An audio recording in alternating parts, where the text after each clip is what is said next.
আমরা নর্মালি এটা খুবই রেগুলার প্র্যাকটিস হিসেবে দেখি।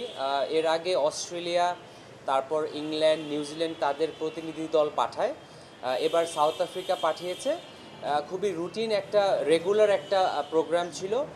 যেই দুইটা ভেন্যুতে খেলা হবে সেই ভেন্যুটা পরিদর্শন, যেই হোটেলে থাকবে সেই হোটেলের পরিদর্শন এবং ওভারঅল সিকিউরিটি সিচুয়েশনটা কি আছে, আমরা কিভাবে সিকিউরিটিটা প্রদান করে থাকি এই ব্যাপারেই তারা একটা ওভারঅল সিচুয়েশন দেখে গিয়েছেন। এবং আমরা নর্মালি আমরা বাংলাদেশ ক্রিকেট বোর্ড বিভিন্ন আন্তর্জাতিক সিরিজে যেই প্রোটোকলটা মেনটেন করে থাকি সেই প্রোটোকলটাই আমরা তাদের দেখিয়েছি। মূলত যেই জিনিসটা আসলে এবার একটু ডিফারেন্ট হয়েছে সেটা হচ্ছে, যেহেতু আমরা জানি যে কিছুদিন আগে আমাদের দেশে একটা পট পরিবর্তন হয়েছে এবং সেই পরিবর্তনের কারণে আনফর্চুনেটলি আমরা ওমেন্স ওয়ার্ল্ড কাপটা হোস্ট করতে পারিনি। এই কারণে তাদের একটু কনসার্ন ছিল যে দেশের সার্বিক পরিস্থিতিটা কী এবং আমরা কিভাবে সার্বিক নিরাপত্তার ব্যবস্থাটা সাজিয়েছি এটা তারা দেখতে এসেছিল। সাউথ আফ্রিকা থেকে এর আগে কোনো সময় কোনো প্রতিনিধি দল আসেনি, কিন্তু যেহেতু রিসেন্টলি আমরা ওয়ার্ল্ড কাপটা অর্গানাইজ করতে পারিনি এই জন্য তারা আবার নতুনভাবে ওভারঅল আমাদের অ্যারেঞ্জমেন্টটা দেখতে এসেছে।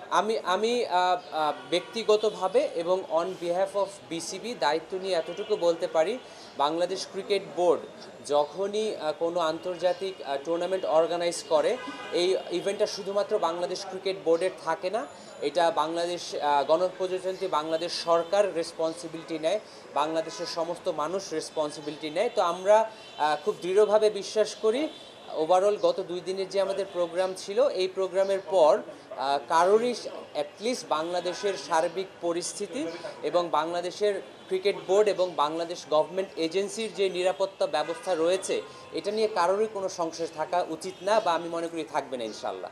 আমি পাল্টা প্রশ্ন করতে পারি, গত 7 দিন 14 দিনে বাংলাদেশে কি খুব আনইউজুয়াল বড় পরিস্থিতিতে আমরা কিছু দেখেছি? আমরা দেখিনি। আমি পুরোটা সময় তাদের সাথে ছিলাম। এয়ারপোর্ট থেকে হোটেল, হোটেল থেকে এয়ারপোর্ট, মাঠ থেকে হোটেল, আমি কোথাও কোনো আনইউজুয়াল কিছু দেখিনি। সো আমার মনে হয় না তারা কোনো আনইউজুয়াল কিছু পিক করেছেন, বা আনইউজুয়াল কিছু তো হয়নি, কেন পিক করবেন? আচ্ছা, এটা খুবই গুরুত্বপূর্ণ একটা প্রশ্ন। মূলত আমাদের যেই ড্রিলটা আমরা গত 2-3 দিন ড্রাই রান এবং আজকে ওয়েট রান করেছি, এইটা বাংলাদেশ ক্রিকেট বোর্ড যখনই কোনো আন্তর্জাতিক সিরিজ আয়োজন করে থাকে এইটা আমাদের একেবারে রেগুলার একটা ড্রিল। তো এই প্রিপারেশনটা আমাদের সব সময় থাকে।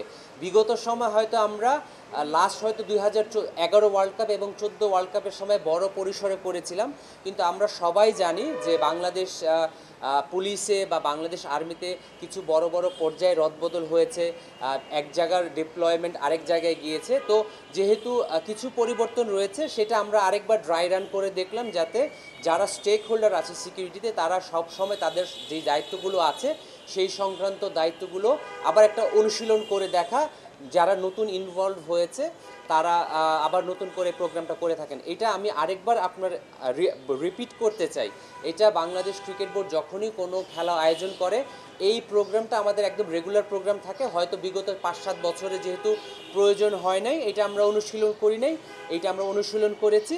এবং ওরা যেহেতু সার্বিকভাবে আমাদের নিরাপত্তা অ্যারেঞ্জমেন্টটা দেখতে চেয়েছিল, এটার পার্ট হিসেবে আমরা শো করেছি। চার সদস্যের মধ্যে রয়েছে রোরি স্টেইন ছিলেন, উনি সাউথ আফ্রিকা ক্রিকেট বোর্ডের সিকিউরিটি কনসালটেন্ট। সিভুয়েলা এসেছিলেন, উনি cricket operations manager. Brian condo এসেছিলেন, উনি মূলত টিমকে সিকিউরিটি পার্সোনাল হিসেবে টিম বা সাউথ আফ্রিকার টিম যখন আসবেন তারা করবেন। এবং ফারহান বেহারদিন এসেছিলেন। ফারহান বেহারদিন কিছুদিন আগ পর্যন্ত সাউথ আফ্রিকান আন্তর্জাতিক ক্রিকেটার ছিলেন, উনি এখন সাউথ আফ্রিকা প্লেয়ার অ্যাসোসিয়েশনের অপারেশন ম্যানেজার এসেছেন, উনি প্লেয়ারদের প্রতিনিধি হিসেবে এসেছিলেন। এই 4 জন এসেছিলেন। ওভারঅল অবজারভেশন আমি যতটুকু তাদের কাছ থেকে তাদের সাথে কথাবার্তার মধ্যে পিক করতে পেরেছি, তারা খুবই সন্তুষ্টি প্রকাশ করেছেন। তারা বারবার Bangladesh cricket board, Bangladesh police, Bangladesh army, navy, air force, RAB, SB এবং ফায়ার সার্ভিস এবং সিভিল ডিফেন্স এবং ওভারঅল বাংলাদেশ ক্রিকেট বোর্ডকে তারা ধন্যবাদ জানিয়েছেন। ও এত অল্প সময়ের মধ্যে এতগুলো আয়োজন আমরা করতে পেরেছি। এবং আমার তাদের সাথে কথাবার্তা বলে বা তাদের আচার আচরণ যেটুকু মনে হয়েছে, তারা বেশ সন্তুষ্ট। তারা এখন দেশে ফেরত যাবেন এবং তারা ফাইনাল রিপোর্টটা দিবেন। এর মধ্যে আমরা ইন্টারনাল কাজগুলো সেরে ফেলবো ইনশাল্লাহ। ডেফিনেটলি দুটো টেস্ট, আমরা তো নর্মালি দুটো টেস্ট ম্যাচ দুটো ভেন্যুতেই করে থাকি। দেখুন, সাকিব আল হাসানের ব্যাপারে আমার মনে হয় মাননীয় প্রধান উপদেষ্টা, মাননীয় আইন উপদেষ্টা এবং মাননীয় ক্রীড়া উপদেষ্টা খুব স্পষ্টভাবে বলেছেন, বাংলাদেশ সরকার থেকে যেই ক্লিয়ার মেসেজটা আছে, যেই মামলাগুলো হয়েছে এই ব্যাপারে কাউকে অন্যায়ভাবে হেনস্থা করা হবে না। এবং আমরা মনে করি সাকিবের ব্যাপারে বাংলাদেশ গণপ্রজাতন্ত্রী বাংলাদেশ এখন যে অন্তর্বর্তীকালীন সরকার রয়েছে তারা তাদের অবস্থান খুব সুস্পষ্টভাবে ব্যক্ত করেছেন।